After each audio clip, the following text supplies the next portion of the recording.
नमस्कार। देखिए, कुछ कहानियां ना सिर्फ सुनाई नहीं जाती, वो हमेशा के लिए दिलों में बस जाती हैं, प्रेरित करती हैं।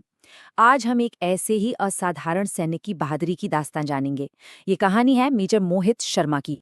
तो चलिए चलते हैं 21 मार्च 2009 में। जगह है कुपवाड़ा जिले का घना हाफरूदा जंगल। यहाँ भारतीय सेना की ब्रावो असॉल्ट टीम बहुत ही चुपचाप, पूरी सावधानी के साथ आगे बढ़ रही थी। हवा में ना एक अजीब सा तनाव था, बिल्कुल वैसा जैसे किसी बड़े तूफान के आने से पहले की खामोशी होती है। और फिर अचानक गोलियों की बौछार शुरू हो जाती है। टीम पर सोचिए, एक साथ 3 तरफ से हमला होता है। अब सवाल ये है कि जब कमांडो एक एक करके जख्मी हो रहे थे, तो उस जानलेवा जाल में फंसे एक सैनिक के जबरदस्त हौसले ने कैसे पूरी लड़ाई का रुख ही मोड़ दिया। इस सवाल का जवाब जानने के लिए ना हमें पहले उस इंसान को समझना होगा जो इस तूफान के ठीक बीच में था। तो सब कुछ शुरू हुआ एक खुफिया जानकारी से।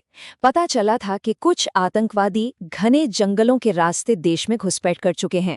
मिशन एकदम सीधा था, सर्च एंड डिस्ट्रॉय, यानी उन्हें ढूंढो और खतरे को खत्म करो। लेकिन जैसा कि कहते हैं, जंगल के अपने नियम होते हैं, और वहां दुश्मन पहले से ही इंतजार कर रहा था। और तभी जंगल की वो शांति गोलियों की गूंज से टूट गई।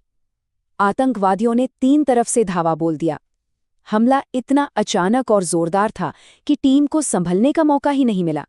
देखते ही देखते कुछ ही पलों में टीम के 4 कमांडो गंभीर रूप से घायल होकर गिर पड़े।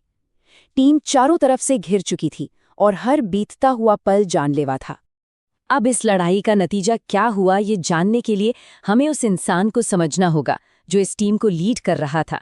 तो चलिए थोड़ा समय में पीछे चलते हैं और मेजर मोहित शर्मा के एक आम छात्र से स्पेशल फोर्सेस के एक एलीट कमांडो बनने के इस शानदार सफर को देखते हैं। उनका रास्ता, उनकी मंजिल शुरू से ही एकदम साफ थी।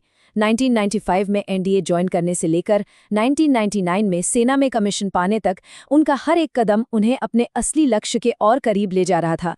और फिर साल 2003 में उन्होंने वो कर दिखाया जो हर फौजी का सपना होता है। वो पैरा यानी स्पेशल फोर्सेस का हिस्सा बन गए, देश के सबसे काबिल और जांबाज सैनिकों में से एक। लेकिन मेजर शर्मा सिर्फ एक पारंपरिक सैनिक नहीं थे। उनके हुनर का एक और भी पहलू था, एक ऐसा पहलू जो उन्हें बाकियों से बिल्कुल अलग बनाता था, और वो था उनका खुफिया ऑपरेशंस में माहिर होना। उन्होंने एक ऐसा साहसी अंडरकवर ऑपरेशन किया जिसकी हम कल्पना भी नहीं कर सकते। उन्होंने अपनी पहचान पूरी तरह बदल दी और बन गए इफ्तिकार भट्ट। घनी दाढ़ी, स्थानीय कपड़े और इस भेस में वो दुश्मन के गढ़ में यानी आतंकवादी संगठन हिजबुल मुजाहिदीन के अंदर घुसपैठ करने में कामयाब रहे। ये सिर्फ बहादुरी नहीं थी, बल्कि जबरदस्त सूझबूझ और हिम्मत का भी प्रतीक था। और पता है, इसी गुप्त ऑपरेशन के दौरान उन्होंने 2 बड़े आतंकवादियों को ढेर करने में बहुत अहम भूमिका निभाई। उनकी इसी असाधारण बहादुरी के लिए उन्हें प्रतिष्ठित सेना मेडल से सम्मानित किया गया था। और बस इसी जज्बे के साथ हम वापस चलते हैं 21 मार्च 2009 की उसी भीषण लड़ाई पर। अब हम उस शख्स को कहीं बेहतर तरीके से जानते हैं जो अपनी टीम को उस मुश्किल घड़ी में लीड कर रहा था। उस नाजुक मौके पर मेजर शर्मा ने जो किया वो सचमुच असाधारण था। अपने साथियों को गिरते देखकर उन्होंने एक पल के लिए भी अपनी जान की परवाह नहीं की। भारी गोलीबारी के बीच वो आगे बढ़े और अपने 2 घायल साथियों को खींचकर सुरक्षित जगह पर ले आए। फिर उन्होंने पलटवार किया, ग्रेनेड फेंके और 2 आतंकवादियों को ढेर कर दिया।